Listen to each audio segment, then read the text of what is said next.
لیکن اس وقت بھی 48 ممالک کی فوج راحیل شریف کی قیادت میں موجود ہے، اس میں پاکستان کے ریٹائرڈ فوجی شامل کر کے یہ فلسطین کے لیے امداد کے لیے فلوٹیلیا جہاز کو بھی روک سکتے، لیکن ایسا نہیں کر سکتے، ان کے لیے بڑا مشکل ہے۔ اور سب سے بڑھ کر جو ان کے موبائل فون اور ان کے ڈاٹا کی ہیکنگ کا مسئلہ ہے، یہ اتنا بڑا معاملہ ہے کہ پاکستان میں آپ دیکھیں کہ نواز شریف کو لندن جا کے میٹنگ کرنی پڑتی ہے، یہ بیمار ہو کے جو ملک چھوڑ کر آپ کو بیرون ملک جاتے نظر آتے ہیں، اس کی سب سے بڑی وجہ یہ ابھی آرمی چیف کی تبدیلی کا یا نوٹیفیکیشن کا معاملہ یا توسیع کا معاملہ یا عمران خان کی رہائی کا معاملہ، یہ سارے معاملات برطانیہ میں اسی لیے طے کیے جاتے ہیں کہ یہاں یہ محفوظ نہیں معلومات۔ نواز شریف کا لندن روانگی کا ایک دفعہ پھر میڈیکل چیک اپ کے نام پر معاملہ شروع ہو چکا ہے۔ اب دیکھیں نواز شریف کو اس وقت ملک سے اگر نکلنے کی اجازت ملے، کیونکہ یہ بڑا مشکل ہے، انہیں اجازت نہیں دی جا رہی، اور آرمی چیف کے معاملے کو پاکستان میں رہ کے یہ حل نہیں کر سکتا۔ نون لیگ کی اعلیٰ قیادت باقاعدہ طور پر آف دا ریکارڈ گفتگو میں اعتراف کر رہی ہے کہ یہ جو نومبر میں ہم نے ایکسٹینشن دے دی تو ہمارے ہاتھ پاؤں مکمل طور پر کٹ جائیں گے، ہم حقیقی معنی میں عضو معطل بن جائیں گے، کیونکہ ہمارے پاس پھر آرمی چیف یا اسٹیبلشمنٹ کو دینے کے لیے کچھ بھی نہیں بچے گا، ہم سب کچھ انہیں دے چکے ہیں۔ یہ ایکسٹینشن ایک واحد ٹول ہے جس کی وجہ سے ہم یہ لنگڑی لولی حکومت بھی کٹ پتلی کے طور پر بھی اس میں کام کریں، لیکن اکٹھے کر رہے ہیں، بعد میں ساری ناکامیوں کا ذمہ دار ہمیں بنا کر قربانی کا بکرا بنایا جائے گا، اور یہ ہم سب جانتے ہیں اور اس میں پوری تاریخ ہے۔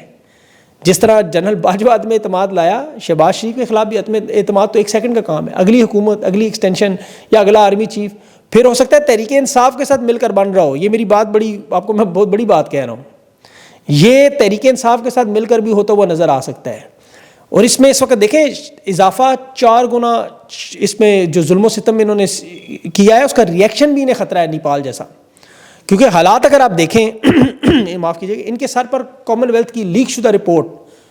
اس کے مندرجات کی آج جو تصدیق ہوئی، کامن ویلتھ آبزرور گروپ نے اپنی ویب سائٹ پہ کہہ دیا، جو 16 مہینوں سے دبا کر بیٹھے تھے، کہ اب وہ جب چاہیں ایک الیکشن کو کالعدم کروا سکتے ہیں۔ انٹرنیشنل سرٹیفکیٹ ہے کہ الیکشن جعلی تھا، تحریک انصاف کا مینڈیٹ چھینا گیا، نون لیگ پیپلز پارٹی کے سر پر انہوں نے تلوار بال سے باندھ کر لٹکا دی ہے۔ کامن ویلتھ کی ویب سائٹ پر یہ جو پریس ریلیز میں آپ نے دیکھا کہ یہ رپورٹ باقاعدہ طور پر حکومت اور الیکشن کے حوالے سے، انہوں نے کہا ہم نے تو حکومت کو دے دی تھی یہ رپورٹ، انہوں نے پبلش نہیں کی خود، اور اس میں واضح طور پر لکھا کہ عمران خان کے تمام امیدوار الیکشن جیتے ہوئے عسکری حمایت یافتہ امیدواروں کے حق میں نظام بدلا گیا۔ تو اب ان صورتحال میں دیکھیں یہ چاہتے ہیں کہ ایک دفعہ نیا آرمی چیف لگا کر نون لیگ اور پیپلز پارٹی اپنے 3 سال کے اقتدار کو مزید پکا کریں، گارنٹی اور سیکیورٹی ملے، لیکن ظاہر ہے فیلڈ مارشل اتنی آسانی سے تو نہیں ہونے دیں گے، وہ بھی اپنی ایکسٹینشن چاہتے ہیں، اور اس کے بعد پھر عوامی اقتدار جب آپ کو پتہ ہے 5 سال پورے ہوں تو عوامی مقبولیت میں عمران خان کو رہا کر کے نون لیگ کو ختم کرنا چاہتے ہیں۔ یہ پاکستان کی تاریخ کا وہی اقتدار کا کھیل ہے، اور اس میں اب تحریک انصاف کی قیادت کے باقاعدہ آرمی چیف کو یہ اشارے دیے جا رہے ہیں کہ ایکسٹینشن دینے کو ہم بھی تیار ہیں۔ یہ جو علی امین کی آج عمران خان سے ملاقات ہوگی جس کی پنجاب حکومت نے تصدیق کی ہے، علی امین گنڈا پور نے آپ کو یاد ہوگا 90 دنوں کا وقت دیا پچھلے دنوں میں، یہ 90 دن جو ان کے قریبی لوگ ہیں وہ دعویٰ کرتے ہیں کہ اس میں چونکہ بہت سارے انٹرنیشنل حالات وہ دیکھ رہے تھے، صدر ٹرمپ کا برطانیہ کا دورہ کہ وہاں سے کوئی بڑی مدد شاید آ جائے، پھر ٹرمپ کا جو آپ کو پتہ ہندوستان کے بعد پاکستان کے دورے کا اعلان تھا اس وقت، ابھی ہو کہ نہیں ہو یہ کسی کو نہیں پتا، تو علی امین گنڈا پور چاہتے ہیں کہ مفاہمت سے معاملہ حل کیا جائے، یہ ان کے لوگوں کا دعویٰ ہے۔ پھر ان کا یہ بھی کہنا ہے کہ جی عرب دنیا کے جو تعلقات ہیں اس کا بھی بڑا اہم اثر ہوگا، ہم اس کی طرف بھی دیکھ رہے ہیں، اور یہ 90 دن کا وقت اسی لیے دیا تھا کہ مفاہمت میں اسٹیبلشمنٹ کو راضی کرنے کی پوری کوشش کی جا رہی ہے، ایکسٹینشن ہم بھی دینے کو تیار ہیں، آپ نون لیگ پیپلز پارٹی کو سسٹم سے نکالیں اور عمران خان کو رہا کرنے پر تیار ہو جائے۔ اب یہ مفاہمت کے نام پر علی امین ان کے گروپ کا دعویٰ ہے، میرے خیال میں یہ بات اس میں وزن نہیں ہے، لیکن موجودہ انٹرنیشنل حالات میں بہت ساری چیزیں ایسی ہیں جو امریکہ اور یورپ کی طرف سے پریشر اور دباؤ، یہ کامن ویلتھ کی رپورٹ، یہ ضرور نظر آ رہا ہے کہ لندن پلان کی تیاری ایک دفعہ پھر نومبر میں ضرور ہوگی، اس کا طریقہ کار اب مفاہمت میں، بات چیت میں، عمران خان کو راضی کرنے میں، منت کرنے میں، ڈیل کرنے میں، کوشش کرنے میں کیا کیا ہوگا، یہ ابھی بہت ساری چیزیں سامنے آئیں گی۔ اس وقت حکومت کی طرف سے فیلڈ مارشل کی طرف سے 27ویں ترمیم کی جو گونج ہے اس وقت پورا سیاسی نظام ڈھانچہ بدلنے کے لیے، فوجی عدالتی اختیارات، اس میں جو اہم نکات اس ترمیم کا حصہ، اس میں دیکھیں 5 اہم نکات ہیں، اس میں ایک تو آرمی چیف کی جو 27ویں ترمیم میں مدت کو بڑھانے اور اختیارات کو قانونی تحفظ فراہم کرنا، دوسرا جو عدالتی نظام میں مکمل طور پر تبدیلی، سپریم کورٹ، عدلیہ کے ججز کی تشکیل، چیف جسٹس کی ملازمت، عدلیہ پر مکمل کنٹرول دوسرے معنوں میں آپ کہنے، تیسرا اس میں فوجی عدالتوں کے حوالے سے اس ترمیم کا حصہ بنانا، خاص طور پر دہشت گردی کے معاملات پر، وہ ظاہر ہے تحریک انصاف پہ سارا چھوڑ دینا انہوں نے، اور اس میں سب سے اہم معاملہ صدارتی نظام ظاہر اپنے صدر کے کردار کو بڑھانا، پارلیمانی نظام کے اختیارات صدر کو منتقل کیے جائیں اور یہ عہدہ حکومتی نظام میں سب سے طاقتور بنایا جائے، تاکہ اگر آرمی چیف صدارتی نظام کی طرف قدم بڑھائیں تو انہیں پھر قانونی مشکلات کا سامنا نہ کرنا پڑے، تمام مقامی حکومتیں، صوبے مکمل طور پر کنٹرول میں ہوں۔ اور اس کی دیکھیں سب سے بڑی دلیل 18ویں ترمیم کو جو صوبائی خود مختاری سے متعلق تھی اسے ختم کر کے 27ویں ترمیم لانا، تاکہ صوبے مکمل وفاق کے کنٹرول میں آ جائیں، وزیر اعلیٰ کی کوئی اہمیت نہ رہے، گورنر کی اہمیت بڑھ جائے، آزاد کشمیر جیسے صوبے اسے صوبہ ڈکلیئر کر دیا جائے، اور پھر معدنیات جیسے جتنے بڑے معاہدے ہیں وہ خود بخود کیے، جیسے پرویز مشرف نے آپ کو پتہ ناظم کا ایک نظام لایا، پھر 12 صوبے بنائے، یہ سارا وہی وزارت اعلیٰ انتظامی سطح پر یہ معاملات کیے جاتے تاکہ پارلیمنٹ اور مقامی حکومتوں کو عوامی مقبولیت کو ختم کیا جائے۔ اور نون لیگ پیپلز پارٹی ویسے ہی عضو معطل بنے ہوئے، خاص طور پر سندھ میں ان کی آپ کو پتہ ہے اہمیت، پنجاب میں تو یہ بالکل فارغ ہے۔ اس ترمیم کے بعد آرمی چیف کی مدت ملازمت کا نوٹیفیکیشن ہونے کے بعد نون لیگ اور پیپلز پارٹی سیاسی عمل سے بالکل فارغ ہو جائیں گے، اور یہ بات نواز شریف اور زرداری دونوں جانتے ہیں۔ ان کے سامنے ماضی میں دیکھیں 1990 میں کیا ہوا تھا، جب بے نظیر بھٹو کی حکومت گرائی گئی، پیپلز پارٹی کے خلاف اسی طرح مقدمات بنے، اور ایک اتنا پریشر تھا کہ محترمہ بے نظیر بھٹو ایک دفعہ رو پڑی تھی۔ پھر ایک آڈیو لیک اچانک ملک یوں کر شہباز شریف کے سامنے آئی، وہ تمام مقدمات رکے۔ اب نواز شریف یہ جانتا ہے بڑی اچھی طرح، آپ کو صدر اسحاق نے بھی جب وہ سالانہ خطاب کیا تھا تو نون لیگ کے لوگ بڑے مزے سے، جس طرح آج مزے لینے، اس وقت یہی کہہ رہے تھے۔ پھر جو ہوا وہ بھی آپ کو پتہ ہے، ڈان لیکس کا معاملہ ہو یا پاناما کے پیپرز ہوں، اور پھر جنرل راحیل شریف کی آپ کو پتہ ہے فیلڈ مارشل کے عہدے پر سائڈ پہ کر کے پاناما کے دنوں میں باجوہ کو لایا گیا، اور آج جنرل باجوہ کہہ رہے ہیں میرے پر کوئی احسان نہیں کیا۔ جنرل اشفاق ندیم جو چکوال سے تھا اسے بھی آرمی چیف بنا سکتے، کیوں نہیں بنایا؟ میرے اوپر کوئی احسان نہیں ہے نواز شریف کا۔ تو آج نواز شریف کو یہ اندازہ ہے کہ یہ معاملات جب بدلتے ہیں تو پھر بڑی تیزی سے پیروں تلے قالین کھینچا جاتا ہے، اور یہ اس نظام پر ضرور قابض ہے، انہیں پتہ ہے عوامی سطح پر، لیکن ان کی کارکردگی بھی صفر ہے، اور آئندہ آنے والی سیاست میں کیونکہ ہر دفعہ تو انہیں ایسا آرمی چیف نہیں مل سکتا، تو آئندہ آنے والی سیاست بھی فارغ ہے۔ ماضی میں تو یہ اقتدار ایک دوسرے میں بانٹتے بہت دیر ہو چکی ہے، کیونکہ پاکستان کا جو نوجوان ہے وہ سوشل میڈیا سے وہ شعور حاصل کر چکا ہے۔ اب مستقبل میں ان کی باریاں آنا ممکن نہیں ہے، جو طاقت، ظلم اور فسطائیت پہ یہ نظام بنایا گیا یہ ہر دور میں تو نہیں بن سکتا۔ اس کی دیکھیں سب سے بڑی مثال بنگلہ دیش میں شیخ حسینہ 15 سال بعد اقتدار میں کس طرح اس کا صفایا کی ہو گیا۔ نیپال میں 2008 سے اسی طرح دونوں پارٹیاں آپس میں اقتدار بانٹتی تھیں، آج ان کا مکمل صفایا ہو چکا ہے، اور سوشل میڈیا اتنی بڑی طاقت بن کے سامنے آیا کہ خود نون لیگ اور پیپلز پارٹی اور اسٹیبلشمنٹ جانتی ہے کہ ایسا ہی کوئی معاملہ نیپال کے انقلاب والا ہو سکتا ہے، خود ابھی مان رہے ہیں۔ اب یہ ظاہر ہے ان کا معاملہ کامیاب اس وجہ سے، پھر ابھی دیکھیں سوشل میڈیا پہ یہ کامیاب کیوں نہیں ہو سکے، انہوں نے سوشل میڈیا پہ تصاویر، ویڈیوز جو لگائی ہیں وہ نفرت کا معاملہ بن رہی ہیں۔ ایوب خان سے لے کے نواز شریف کے 2018 تک دیکھ لیں، یہ تصویریں ویڈیوز کام کرتی تھیں، یہ بیانیاں اب سوشل میڈیا کی وجہ سے کامیاب نہیں ہو سکتا۔ ان کی روزانہ